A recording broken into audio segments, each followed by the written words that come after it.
Ismene, listen. The same blood flows in both our veins, doesn't it, my sister? The blood of Oedipus. And suffering, which was his destiny, is our punishment too. Heard it, this new proclamation which the king has made to the whole city? Have you heard how those nearest to us are to be treated with the contempt we reserve for traitors, people we love? No one told me anything, Antigone. I have heard nothing, neither good nor bad, about anyone we love, not since the battle. I mean, and the terrible news that both our brothers were dead. One day, one battle, and a fratricide twice over, each brother cutting down his own flesh. But the army from Argos retreated last night. I have heard that. Nothing else to cheer me up or depress me further. But what do you think, Ismene? Perhaps you can guess. We have 2 brothers, both of them dead, and Creon has decreed that a decent burial shall be given to one, but not to the other. Eteocles apparently has already been buried with full military honors, and all the formalities due to the dead meticulously observed, so that his rest in the underworld among the heroes is assured. But Polynices, who died in agony just as certainly as his brother did, is not to be buried at all. The decree makes that quite plain. He is to be left lying where he fell, with no tears and no ceremonies of mourning, distinct in the open, till the kites and vultures catch the scent and tear him to pieces and pick him to the bone. Left unburied, there is no rest for him in the underworld, no more than here. What a great king our Creon is, eh, sister? It's against us, you realize, and against me in particular, that he has published this decree, and he'll soon be here himself to make it public to the senators and anyone who may not have heard it. He isn't bluffing. He means to act to make it stick. The punishment for anyone who disobeys the order is public stoning to death. So that's the news, and you know it now. The time has come for you two to stand up and be counted with me, and to show whether you are worthy of the honor of being Oedipus's daughter. Wait a minute, Antigone. Don't be so headstrong. If all of this is as you say it is, what can I do one way or the other? Say you will help me. Commit yourself. To do what? Something dangerous? Just to give me a hand to lift the body. It's too heavy for me to move on my own. To bury him, you mean? In spite of the decree? You must be mad. Creon has publicly forbidden it. He can't forbid me to love my brother. He has neither the right nor the power to do that. Have you forgotten what happened to our father? Contempt and loathing from everyone, even from himself. We are the last ones left, sister, and what a death is promised for us. More terrible than any if we break the law. By defying the king and the power of the state, think for a moment, Antigone, please! We are women. That's all. Physically weaker and barred from any political influence. State power commands, and I must do as I am told. When you are powerless, wild gestures and heroic refusals are reserved for madmen. Don't say any more. I won't ask again. In fact, if you were to offer help now, I would refuse it. Do as you please. I intend to bury my brother, and if I die in the attempt, I shall die in the knowledge that I have acted justly. Our lives are short. We have too little time to waste it on men and the laws they make. The approval of the dead is everlasting, and I shall bask in it as I lie among them. Do as you please. Live by all means. The laws you will break are not of man's making. I'm frightened, Antigone. I'm frightened for you. Don't be frightened for me. Fear for yourself. For God's sake, keep it quiet. Don't tell anyone. I'll keep our meeting secret. Don't you dare. You must tell everybody. Shout it in the streets. If you keep it secret, I shall begin to hate you. There's a fire burning in you, Antigone, but it makes me go cold just to hear you. I'm not doing it to please you. It's for him. But you know it's hopeless. Why begin when you know you can't possibly succeed? Be quiet before I begin to despise you for talking so feebly. He will despise you too, and justly. You can go now. Go. If I'm mad, you can leave me here with my madness, which will doubtless destroy me soon enough. Death is the worst thing that can happen, and some deaths are more honorable than others. Antigone secretly buries her brother Polynices' body without the help of her sister Ismene. Creon finds out that someone has disobeyed his orders in the night, and questions the guard who is supposed to be watching the area. You! Come here. Get this into your head. By Zeus, my god, whose power I revere, I swear to you, soldier, that either you will find the man who buried Polynices' body, the defiance of my express command, and bring him here, the actual man who sprinkled the earth. No one will do. Standing here in front of me, or you, soldier, will die for it. And death, I promise you, will be the least of your punishments. You will be made a public example and interrogated by the security police, kept standing, beaten across the feet, the whole repertoire of special techniques, until you confess the full range of this conspiracy. Who paid you? How much? And for what purpose? Am I allowed to speak, sir? No! Why should you speak? Every word you say is painful to me. Well, it can't be an earache, can it, sir? Not what I said. It must stick in your gullet. Or further down, maybe a sort of pain in the conscience? Do you dare to answer me back and make jokes about my conscience? Me, sir? No, sir. I might give you an earache, I can see that. I talk too much, always have done. But the other pain, the heartburn as it were, it's the criminal causing that, sir, not me. You're not sure of a quick answer either. Maybe not. But I didn't bury the body. Not guilty of that, sir. But maybe guilty of selling your eyes for money. A century? Of looking the other way for cash? I think it's a shame, sir, that an intelligent man and as well educated as you are should miss the point so completely. I'm not interested in your opinions. If you fail to find this enemy of the state and bring him here to me, you'll learn that money, from whatever source, will certainly not save your life. Let's hope they find him, whoever he is. But one thing I'm sure of, they won't find me. I've had an amazing stroke of luck, and I won't chance my arm a second time. Is there anything more wonderful on earth, our marvelous planet, than the miracle of man? With what arrogant ease he rides the dangerous seas. The earth mother herself before time began, the oldest of the ageless gods, learned to endure his driving plow, and turning the earth and breaking the clods, till by the sweat of his brow she yielded up her fruitfulness. The quick-witted birds are no match for him. His cunning surpasses their instinct. His skill is the greater. The untamed horse, with his matted tresses uncut on his neck, all submit to man. He has mastered the mysteries of language, and thought, which moves faster than the wind, he has tamed and made rational.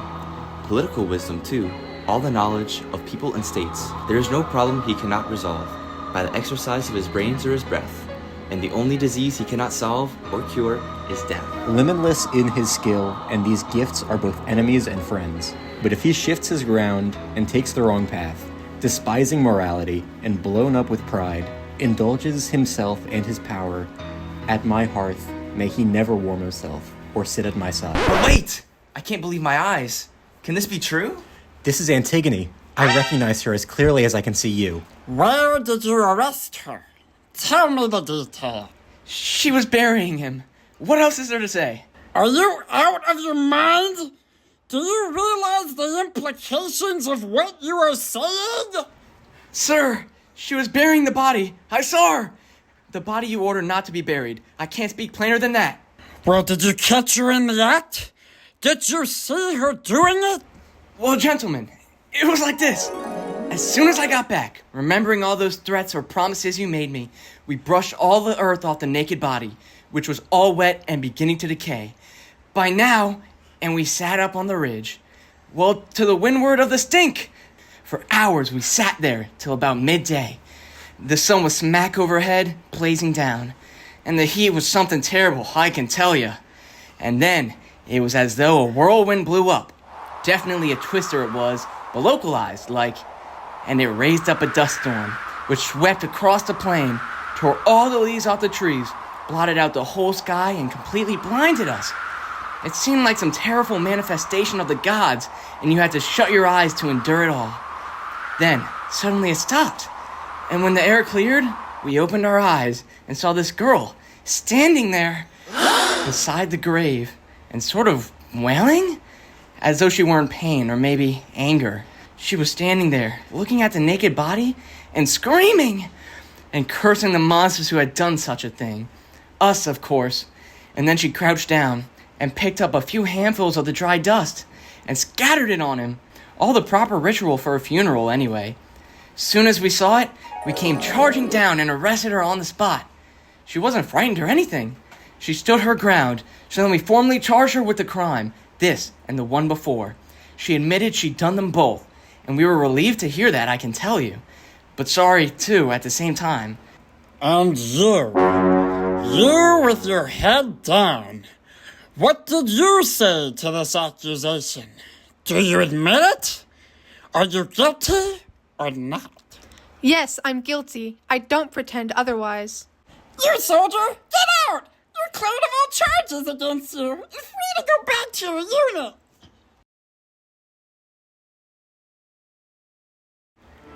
Now tell me, a simple yes or no. Did you hear of my order forbidding the burial? Of course I heard it. How could I not? And yet, you dared to disobey the law. Yes, I did, because it's your law, not the law of God. You are merely a man, mortal, like me, and laws that you enact cannot overturn ancient moralities or common human decency. I shall die, of course, sometime, whether you make laws or not. If my death comes sooner rather than later, I shall welcome it. My life has been a misery, is misery now. I shall be more than happy to leave it, but to leave my mother's son out there in the open unburied, that would have been unendurable. This is her father speaking. Stubborn like him, she won't give way, not even with the whole power of the state against her. Well, we shall see.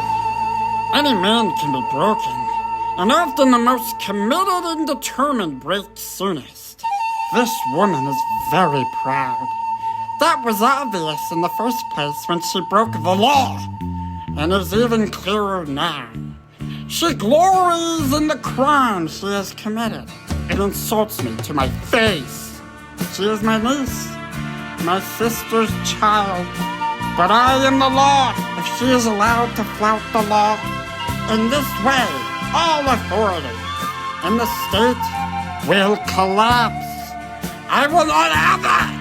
The law has its weapons, and they will strike at her and her sister too, her accomplice.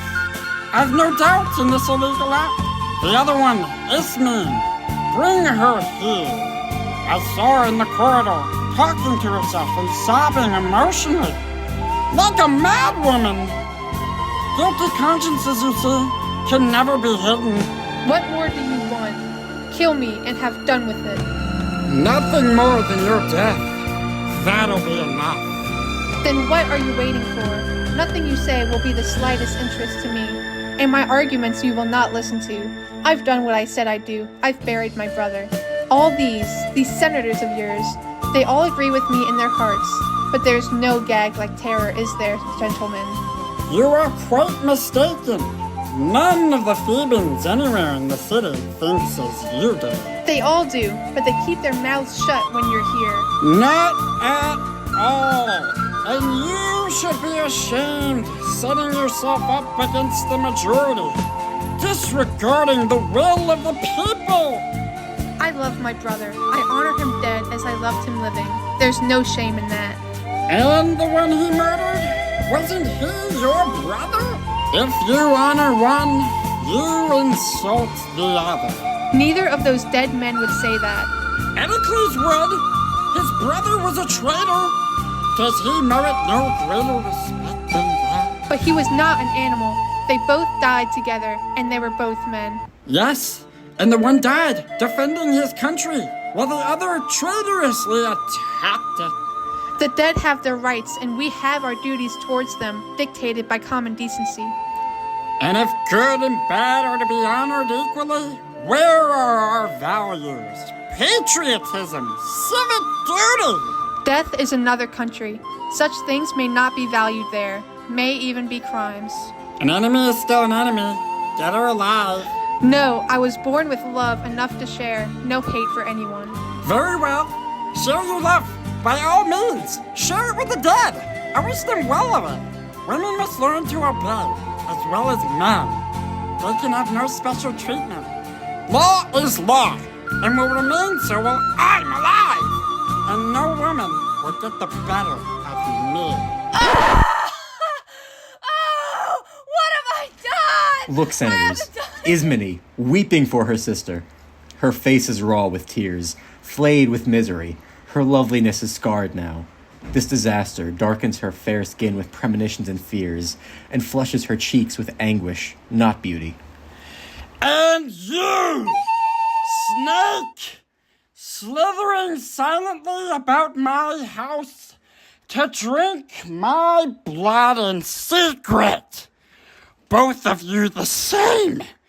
I looked the other way, and like terrorists, you laid under cover, plans to destroy me. After Antigone and Ismene are in prison, Haman, their cousin, and Creon's son, goes to his father to speak on their behalf. Not weakness, to value other opinions, and to learn from them, and when he is wrong, to admit it openly and change his mind. I beg you, Father, think twice about this. Don't let your anger influence you. And that being so, the next best is to learn and listen, and to take good advice when it is offered. There's a lot of sense, my lord Creon, in what this young man has said, as indeed, there was in everything that you said too. The fact is, you are both in the right, and there's a good deal to be said for either. Is there indeed? Am I expected to listen and take lessons in political tactics at my age? From a mere boy? I am a man, Father, and my arguments are just. They stand upon their merits, not my age. Oh! They stand upon their merits, do they? What merit is there, please tell me, in breaking the law? If she'd done something shameful, I wouldn't defend her. She has brought the law into contempt. That's shameful. Listen to the people in the streets, Father. The ordinary Thebans. They say she hasn't. I have never based my political principles on the opinions of people in the street. Now you're the one who's speaking like a boy. I am speaking like a king. It's my responsibility, and I will act according to my own convictions. When the state becomes one man, it ceases to be a state. The state is the statesman who rules it. It reflects his judgment. It belongs to him. Go and rule in the desert then. There's nobody there to argue with you. This boy of mine is on the woman's side. Yes, if you are a woman, I am. I'm on your side, Father. I'm fighting for you. You damned impertinent devil. Every word you say is against me. Your own father. Oh, when I know you are wrong, I have to speak. How am I wrong? By maintaining my position in the authority of the state. You're weak and luxurious and contemptible. With no will of your own, you're a woman's mouthpiece. I'm not ashamed of what I'm saying. I plead for you, and for myself, and for common humanity. Respect for the dead. You will never marry that woman! She won't live long enough to even see that day! If she dies, she won't die alone. There'll be 2 deaths, not 1. Are you threatening me? No! That's not a threat. I'm telling you, your policy was misbegotten from the beginning. Misbegotten? Dear God, if anything's misbegotten, here, it's my son. You'll regret this. I promise. If you weren't my father, I'd say you were demented. Don't father me. You're some woman's plaything. A tame lapdog. Is anyone else allowed to speak? Must you have the last word in everything? I must, and I will. And you, I promise you will regret what you have spoken here today. I will not be sneered at or contradicted by anyone. Sons can be punished too. Bring her out, the bitch! Let her die here and now, in the open, with her bridegroom beside her as a witness. You can watch the execution! It's one sight I shall never see. Nor from this moment, Father, will you ever see me again. Those that wish to stay and watch this disgusting spectacle in company with a madman are welcome to it. Lord Creon, an uncontrollable fury, has possessed your son and swept him off like a whirlwind. A young man's anger is a terrifying thing. Let him go and shout his head off about moral this and decent that till he raves himself senseless. The two women are sentenced. It would take more than bluster to reprieve them, I promise you. Both of them, sir? You mean to put both of the sisters to death? Nah, you're right. I can take advice. The one who covered the body, not the other. And for the condemned one, what manner of death? Take her to some lonely place, rocky and unfrequented by anyone. Find a cave and wallow up in it. Bury her alive. She'll have plenty of time to honor the gods of the dead there, since they receive so many of her prayers. They will release her, and she will learn that worshipping the dead is not the business of the living. When the god of unbridled passion makes war, he always wins. No force on earth can withstand his powerful, merciless hand. When the first flowers appear in a young girl's cheek, and the remorseless magic begins, and then, from the deepest valley to the highest peak, his traps are set, and no man's sins or virtues can keep him from the net. The mania is universal. The gods themselves run mad. Men lose their wits, and no one is spared. The play ends with Antigone's suicide. Creon is punished by the gods for his pride and hubris.